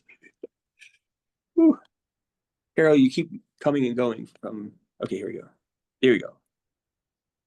Okay, there. Can you guys see me now? Yep. Whew. So yes, Gator. He does do. He cooks for the neighborhood quite a bit. Of course, he's making money off of it too. But in the back of my mind, I am concerned about how sanitized it is, and that all of those sort of rules and regulations are being followed. I know that I have gotten food from him gazillions of times only because I am a single guy, and when I can have somebody cook me a meal, I am all for it. But I do also understand that what he's doing, doesn't conform with the way that the district would want it. But I also know that there are a lot of people who do buy from him, and he sort of is providing a service that we can't necessarily get. So, see, I'm afraid to go back and look at that chat. Here we go. CPW, they can help also. He's cleaner than, yeah, I do agree that he is. He does do a pretty good job with cleaning up and stuff. So, unless there's some major, unless there's some complaints, then, I guess I'm just gonna leave it be. It's actually in my fellow commissioners' neck of the woods. But if anybody has concerns, please let me know. I know Gator. For the whole time I've lived here for 12, 13 years now, and so I don't have a problem, and I feel comfortable being able to go up to him and expressing some concerns if we needed to, and don't have a problem doing that. So it's kind of walking a line of a service that he does provide, to our community, and a service that we need, and service that is really good, because their mac and cheese is really good. But but I also respect the fact that he's also not doing it correctly, and that there are regulations and rules that should be followed. So this is helpful context. So I know that I've stood up there and have had conversations with him. I've recently been a bit annoyed with him because he's tried charging me more than what he should be, what he claims that he should be charging. And so I stopped getting food from him. And eventually I'll have a conversation with him, because like I said, he does provide a service. It helps me out when I'm hungry and don't want to cook or anything. So besides that, what else is on people's minds? How about form of communication? Is it too much? Is it too little? What sort of things would you like to see from me as we navigate the roads ahead? I know that I'm trying to find a balance between putting information that I get, and it's a lot of information that I get, on Nextdoor, and also my Facebook page, my commissioner page, Facebook page. So if you have not followed that, I do try to keep information flowing to you guys on that, especially if it has anything to do with the neighborhood. I don't know if you all know that 2 days ago, I was interviewed by USA 9 about I had put some information out about basically these robberies of people stealing clothes and shoes and stuff off of these people's backs. And Commander Hickman had given me a heads up on it, and I had put it out on Next Day. Our neighbor, one of the two, and they had called and had asked me questions about it. So anytime that I can represent our community, I will. And Carol, that reminds me, I need to pay my dues for the association, so don't let me forget about that. But what else are you guys thinking? What is there anything that I'm missing that you guys want to see? I know it's still early, but what is it that can benefit you folks that I can do? When we're talking about cleanups, we could partner with Ward 8 Woods, which does a lot of cleanups, and they're the ones that cleaned up Fairlawn Avenue all the way from 22nd Street to Anacostia High School. Yeah, Carol, that's a great, and I think as I continue to make these contacts and we have the another neighbor of ours down on Fairlawn who brought my attention to the fencing and the porta potty and things like that. I had also suggested that. So I think this is not going to be our first one. It might be the first one that we stumble through, but I just wanted to get some sort of activity going, getting hopefully it'll be warm enough, 60s. It would be great. But it'll give us an opportunity to sort of also get to know each other a little bit and work with each other. And as those connections continue to happen, definitely those are great partnerships that we can, do it together, and they bring their people and we use resources from the district. We'll get trash bags and stuff delivered over to Kramer right before we start. So, and of course, I'm still learning, how to go about doing all of these things. And so it's a learn as I go type of process. So, but yeah, that's a great, anytime that there's any partner, any relation, any relationship that I can, lean on or get to know better, that will make our community a better place, then definitely I'm all for it. So. Well, Harrington said that most of the dumping on the CSX side of Fairlawn Avenue are people in business cleaning up apartments and stuff like that. And to save them, they collect money from the people they clean the apartment from, and then they don't take it out to the dump. They just dump it on the CSX property. Now, the CSX property is where? Fairlawn. Yeah, but specifically, is it on the highway side? I guess it's between the Fairlawn Avenue and 295. Okay, that's what I thought. Okay, yeah, that's and I guess it sort of acts as like a big wind tunnel too, because a lot of the trash. I know. I mean, there's like, okay, can somebody tell me why there's car seats over there? Like, what happened to the kid? Like, anybody that wants to get rid of something and doesn't want to pay to take it to the dump, dumps it there. Yeah, or if they've stolen a car and they want to get rid of the car seat, I guess that's the other way around that. But so the porta potty and the construction they're going to deal with. The porta potty should be gone in short time. You'll probably see it come back when they start the project open back up again in the spring. So I heard from them today. Is that the water? What else in the? Yeah, it's gonna. So it's gonna be I don't think they told me how long it should take, but it sounds like it's a little bit of a project, and I guess it started with a water main break, and they put some barriers up to hold the ground back, and so it's been sitting there with a fence around it for quite some time. So our neighbor had informed me of it, and I went down to look at it and made contact with DC Water. So use court service offender supervision.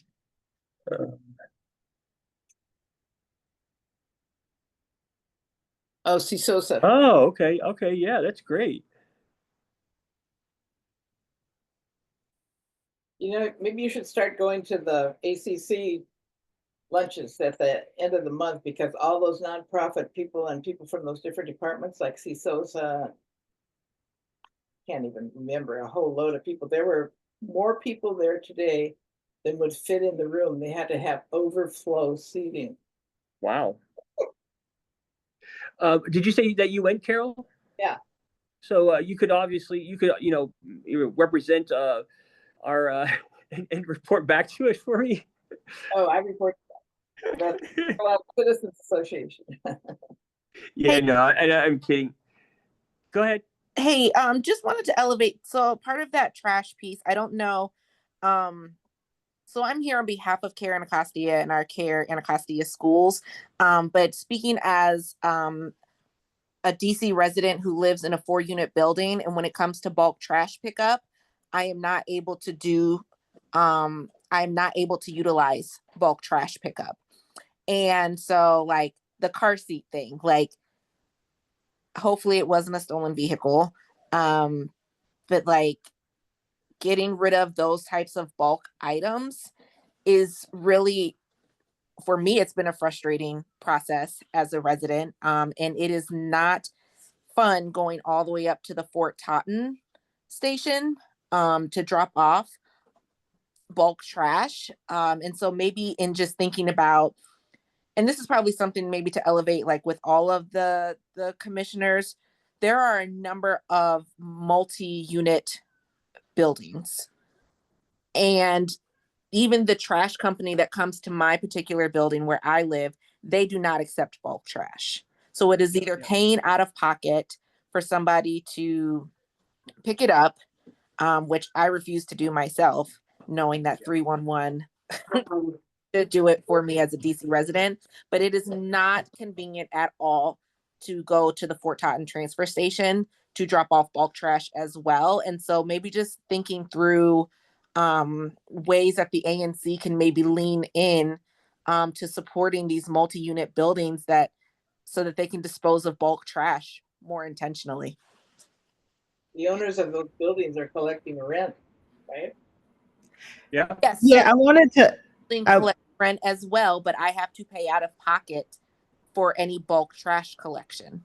So I'm speaking to everybody who lives in a multi-unit building who pays my rent every month, and I have to pay out of pocket if I want bulk trash collection to happen right here at my home. And I guess, Christina, I guess that would it would lean on the property owner to.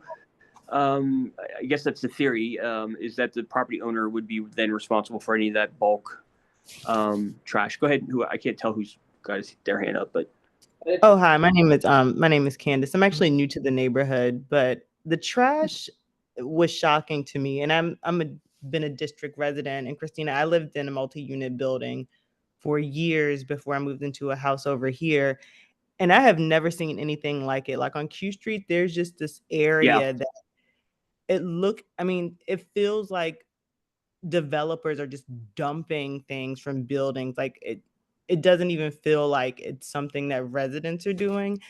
And even as somebody who did live in an apartment, and yes, most landlords don't pay for bulk trash pickup. They should, because like Carol said, you're paying your rent. They should handle these things. I don't see why anybody would forego driving to Fort Totten to just dump it in a vacant lot. But like I said, I feel like people are coming from other parts of the city, but again, I have no idea. It seems just like more than just normal litter. It's people that are renovating houses and renovating apartments, and they're dumping all their stuff on our public property. That's what it feels like, because it just doesn't. There's a lot of litter, but it just feels so extreme. Like I've just never seen anything like it, honestly. There's also a part of the Metropolitan Police Department for illegal dumping. Yeah, so one of the things that I talked with the inspector about in regards to the Q Street trash is that property owner is and will continue to be fined for starters. They don't have enough trash receptacles to put all the trash in. So when it starts to get overflowing, then people feel like they can just throw it and add whatever theirs is to the situation. I know that the inspector is going to be approaching MPD to encourage them to put some cameras up. And I've even suggested privately if any of our residents, want to have a camera that they can put up. I have no problem in holding individuals accountable for this behavior, because I was told one of our neighbors literally just throws the bags of garbage out their back window, which is close to the receptacle, but not exactly right underneath it. So it never makes it into the receptacle. So, that type of behavior is absolutely unacceptable and would, would qualify for a referral over to MPD. So, I've suggested that, look, I'm a photographer and videographer. Putting up a camera temporarily to capture what's going on day or night, whatever, I don't have a problem doing that and making that happen and providing that evidence. We do have to stop it at the butt, where it's really happening. And I'm actually going to. Somebody is hauling stuff over there in a pickup truck. If you can get their license number. Yeah, definitely. And I'm more concerned about that sort of thing as opposed to it's all bad, but like as opposed to individuals, like thinking of the developers and then like fines, in my opinion, just don't work because if you have the money to pay, you'll just pay it and just keep doing it, So if you don't have the money, you're not going to pay it anyway. Yeah, exactly. But yeah. Yeah, I agree. I agree with you. I am all about people's ideas. It just baffles me that people, like the trash on Q Street, and we had the inspector cleaned up. They cleaned it up this past week, and I went down. I was coming down the street. I literally stopped. In my tracks. It was like, how is it possible that there's trash here again? And it was just 2 days later. So I called the inspector. And let them know, and she's going to try to do what she can. And I said, well, let me know whatever I can do to help encourage that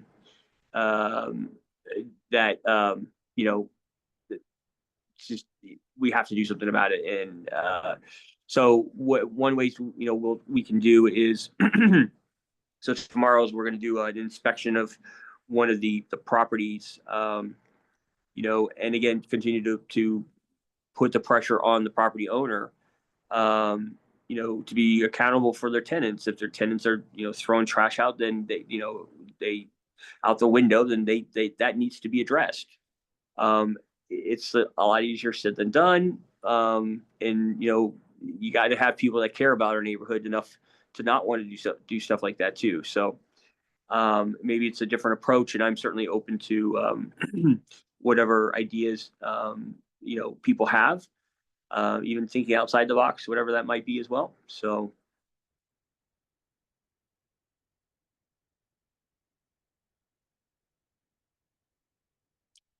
to circle back on for Saturday, March 1st, for the community cleanup day, do I have any takers on, and if there's somebody that can't necessarily physically do it, I'd love to have somebody take a couple pictures of us so that we can kind of have them for the neighborhood and maybe push them on the website, if everybody's okay with that. And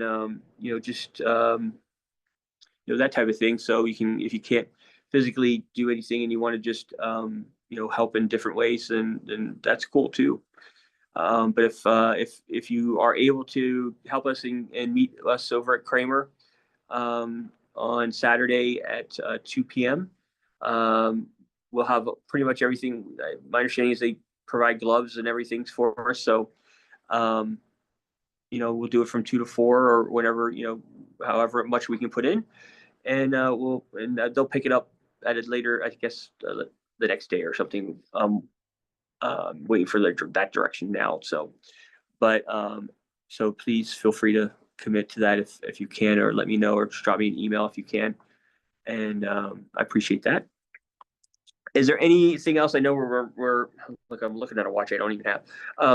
Is there anything that we're missing that we want to discuss, or if there's a topic that you would like to see put on the agenda, please let me know that as well. I'm always trying to think outside the box for different topics, but what I don't want to do is do what our commission does, and that's pack the meeting so full that we don't have the opportunity to actually engage with each other and hear each other and bounce ideas and things off of each other. So, make sure that if that's happening and I'm not, seeing that, then, definitely speak up. This is all about us and the way that we want our neighborhood to be. So, it's not about me. I can certainly, do my role, but it's everyone's role that plays a part in making our neighborhood what we want it to be. So, and I mean that. So Quick question. yeah. So sorry, because I'm pretty sure y'all heard my 2-year-old screaming like a banshee back there, and I'm so sorry. Flyer for the cleanup. I would love to at least actually get it over to Anacostia, Kramer, and Boone connected school managers to push out to their communities as well. So I don't see it on your Facebook page.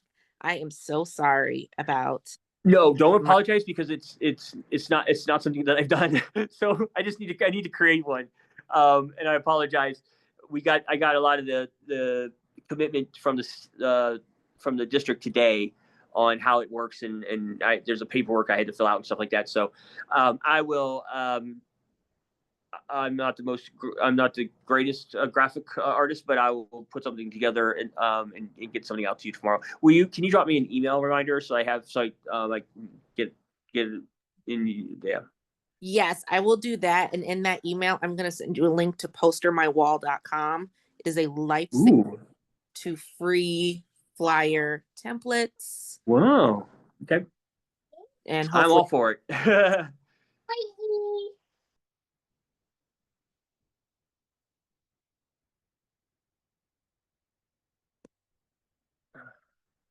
All right, I haven't seen the chat. So, okay. Well, is there anything else that anybody else wants to talk about or bring up? Commissioner, I had a question on, I'm definitely I'm concerned about the trash, but I had a question on what you talked about earlier about the activity around Boone. And I was just wondering, have you received any comments from the religious community? You know, there's 1 or 2, 3 churches surrounding that area from, those people on the activity around there. Also, I don't know if since COVID has come about, a lot of people haven't been going to church and everybody's doing things virtually. But I just wondering, have you received any comments from any of those churches about the activity around Boone? Because I believe there's a church register next door. I believe, yeah. Yeah, Mr. Rivera, I think that's a great idea, and I think that's something that we do need to engage. I think what we're at this point, it's month number 2. And I know us commissioners are still trying to get our feet sort of acclimated to what our role really is and what abilities we have. So I would anticipate either sometime in March or April for sure at the latest, the commissioners coming together and meeting with MPD. And I think that having our faith-based community be actively involved in that conversation is very important. So I appreciate that heads up on that, and I will definitely be encouraging that when we do decide to all come together. Thank you.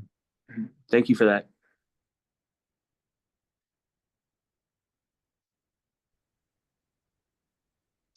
Anybody have anything else? And please understand, I am always available. I often will work late at night. So if you see me on Facebook or anywhere, feel free to engage with me. I don't mind doing it even late at night. If you do call me in the morning, I had this happen this week. Somebody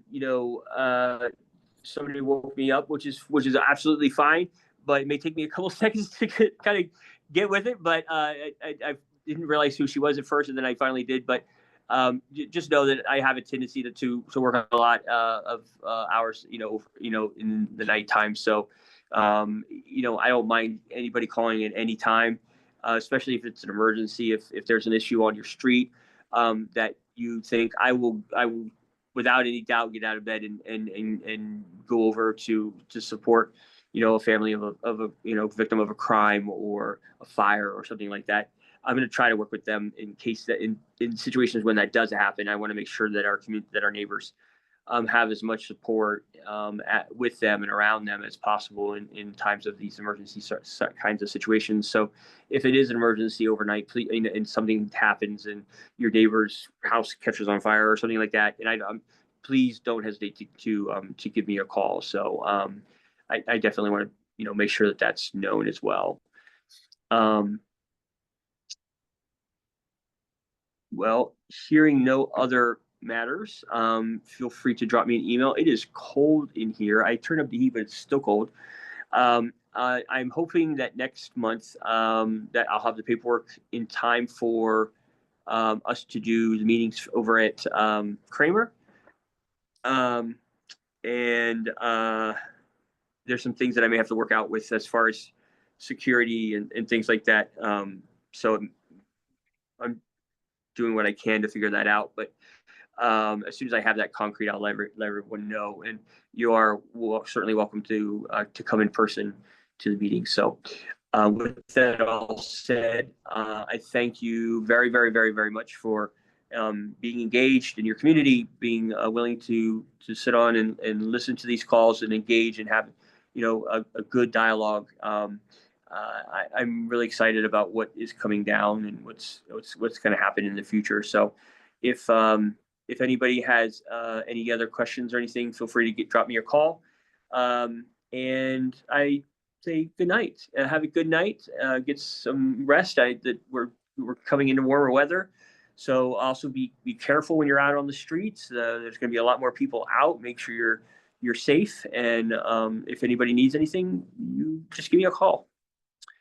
All right, guys. Thank you. Take care. Have a good night. Good night.